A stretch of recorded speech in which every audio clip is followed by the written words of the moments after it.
All right, we're back with another video about cruising on the Great Lakes. So, welcome to a new podcast for cruising on the Great Lakes. I'm Rob. And I'm Kelly. And today we're going to be focusing in on some of the classes that are coming up with our Great Lakes Cruising Club School. We like to talk about all things Great Lakes cruising, and today, as Kelly said, we're going to talk about the school. Let's take a quick look at the schedule because it's jam packed with all kinds of school topics and webinars that come your way via the internet. There's a whole series on cruising guides of all the 5 Great Lakes. There are school webinars coming up on cruising skills, mechanical skills, weather, etc. And let me take a quick look here in November. So we had the Introduction to Cruising the Great Lakes with Craig Murchison, Introduction to Marine Diesel Engines with Jim Zima, Cooking and Cruising the Great Lakes with Mark Gadge, and that was a fun one. Now, you may be watching this video and notice that some of these webinars have already been broadcast live. No problem. You can still sign up for these. Go on to the Great Lakes Cruising Club website. If you're a member, find the discount code. Then go on to the Great Lakes Cruising Club school site, which is a part of it, and sign up for any and all classes that you want to, even if they've already happened, because you will also be signing up for the recordings after the classes have happened. And then you can watch these wonderful webinars at your own speed, at your own time, anytime you want, and as often as you want. So, coming up in December, common phrases with a nautical origin, weather forecasting apps with Mark Thornton. And we have a video introducing Mark, and I'll link that here at the end of this video. And then we have Currents of the Great Lakes, and that's an interesting topic as well, because we've got a little bit of experience with currents on the Great Lakes. Oh, yes. We witnessed it firsthand that, especially under Blue Water Bridge in Port Huron, not only do the currents just go up to unbelievable speeds, but they keep switching. All of a sudden it's behind us, all of a sudden it's ahead of us. So we know what that's like. Yeah, you're heading north on the St. Clair River into Lake Huron, and believe me, we hug the Canadian shore because you might see 4, maybe 6 knots, somewhere between 4 and 6 knots of current coming out of Lake Huron. And it was interesting, the currents, if you hug the shore, sometimes you'll have an upbound current because there's an eddy there. And so the experience of currents on the Great Lakes is very interesting. And we've got a whole webinar on this topic. And we've got someone very experienced to bring that webinar your way, and that's Niels Jensen, and he's with us today. Welcome, Niels. Welcome to our podcast, Niels. Well, thank you very much, and nice to be here. Right. So, Niels, maybe start with just a little bit of your background in boating, and how did you get interested in this topic of currents on the Great Lakes? I have been around boats for a long time, and we mainly sail on Lake Superior, but we also have sailed other places. And as you know, I'm a past Commodore of the club, and I also have a U.S. captain's license, master's license. And we have sailed an awful lot on the Great Lakes. We haven't sailed on Erie and Ontario, but other than that, we have covered a lot of the other lakes. And the reason why I got interested in the currents was because that I come from a saltwater environment. I'm originally from Copenhagen, Denmark. And though that I didn't do a lot of boating when I was growing up, there's a reason for that. My mother's half-brother died in a boating accident, so she tried to keep me away from boats. But when I got to here, the big bodies of water, you kind of expect that they're going to behave the same thing as the ocean. And when I started sailing around, and I realized that there were currents in here, and people were not talking about it very much. And I wound up talking with somebody who actually knew where the old charts were from the weather service that they had measured the currents and where they were going back in the 1890s. And it's interesting because the racers that I talked to considered this kind of secret knowledge that didn't want to give away the edge about it. So, but anyway, I got a hold of the current charts and started looking into it, and also when you turn on the electronics, you start looking at the vectors that are showing up on your chart plotters. You can see them, and you can see that the numbers are coming in, and it's pretty surprising. You mentioned that they were running 4 to 5, 6 knots in some of the connecting channels. But there's also currents in the systems that are going around.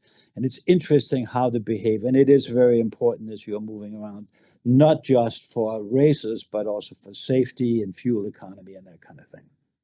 Oh, yeah. This summer we were cruising on the Georgian Bay, and we made our way to Little Current. So we've got an Ontario community that's talking about the currents. And as I pulled up to the dock, I could see the current was heading toward the bridge, and I was able to sneak into a very, very tiny slip right at the end of the dock by coming up parallel with the last boat on the dock, and then just letting the current bring me back, and I kind of snuck right in there. It was a pretty awesome maneuver. I think the dock hands were very impressed, Rob. Well, as we're sitting there getting fueled, we noticed that a big powerboat was not paying attention to that current, and he ended up against Dock A, and he actually ended up against some big boats that were docked. He smashed into some boats. Yeah. So you really got to be cognizant of those currents. Yeah, and as I said, it's not just in a connecting channel. Little Current is notorious for having a strong current set. And of course, that's the outflow to the ocean. But there's also other systems that do the same things. And you can sometimes catch them in some of the narrower channels, like the Manitou Passage in Lake Michigan is notorious for that. There has quite a set running northeast on that. And when it's blowing out of the north, it gets really bad in there. And I got beaten up in that more than once. People who are not from around the Great Lakes probably underestimate the power of the currents, but also that there are tides in the Great Lakes. Yeah, they're tides, lunar tides on the lakes. But the thing about the lunar tides is that they generally are meaningless because the seiches that you have, they really override the tides, so they're very unpredictable. And seiches are caused by how long the wind has been blowing in a certain direction, and also about the barometric pressure over certain parts of it. And it can be quite considerable. There are times when I've been sitting in some of the places and I've seen a change in maybe 1.5 to 2 feet in a day, which is quite extreme. Now on Lake Superior, the real record, according to the Coast Pilot, is 7.5 feet at Marquette. So it sounds like a person who's serious about cruising on Lake Superior could get a lot out of your webinar that's coming up. I, for one, want to learn more about, because we love sailing on Lake Superior. It's pretty special. It's your favorite lake. Let's face it. I think it's your favorite lake. It is, and I really like the true wilderness up there and all those things, and being in the North Shore. I haven't been up on the North Shore in a little while, but I intend to go back up there. But I mean, the same thing goes for. I mean, the beautiful areas in Lake Michigan, and of course, everybody loves the North Channel and all this stuff, and the Thousand Islands. I mean, Thousand Islands. You have the outflow to the ocean. And if anybody thinks that there's no power from the outflow to the ocean, they just have to look at Niagara Falls, right? Yes. Who would you say might be interested in your webinar that's coming up? I think that if you are doing any kind of passages, I mean, it's one thing that even within the, as you mentioned, within the apostles, there are currents and that kind of thing, and you know that they're going to blow in a certain direction. You can see it on your instruments when you're getting a lift and when you're being set. But the thing is that especially if you're planning to go someplace and you're route planning, this is important. And it's important for the fuel economy. It's also important for the passage times, because if you are planning, as I said, to go from Sault Ste. Marie, that you guys are so familiar with, and going to Grand Marais, you know that you can't count on your normal cruising speed on that, and you have to plan your departure time and all these other things. And on the sailboat, of course, you never know if you're going to wind up tacking against something for a long time. But the thing is an indication of what it is. And the whole thing here with the Great Lakes Cruising Club is obviously we are meant to share local knowledge with our friends and fellow club members. That's the whole point of it, is to enable people to go out and do that. And that's what the harbor reports, our cruising logs, are all about, is that we're supposed to report when we are seeing things.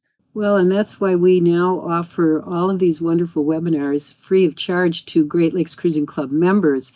But we also offer discounts for folks who are in the Power Squadron, also now known as the America's Boating Club, and also the Canadian Power and Sail Squadron. Environment Canada is also very important to us, and we have always, from the Great Lakes Cruising Club, have a special relationship with the Environment Canada, because over the years the club members have contributed an awful lot of information, detailed information, for instance, for charting and things for the Canadian official charts. So we have that relationship with them, and we try to do as much as possible with it. The webinar is called The Currents of the Great Lakes. Your instructor, Niels Jensen, and he joined us today. Niels, thank you. You are more than welcome. Thank you very much for having me. So the Great Lakes Cruising Club is sponsoring the Great Lakes Cruising Club School. Go to the website, as you'll see displayed here on your screen. Sign up, and you'll be glad you did. See you next time. Bye-bye.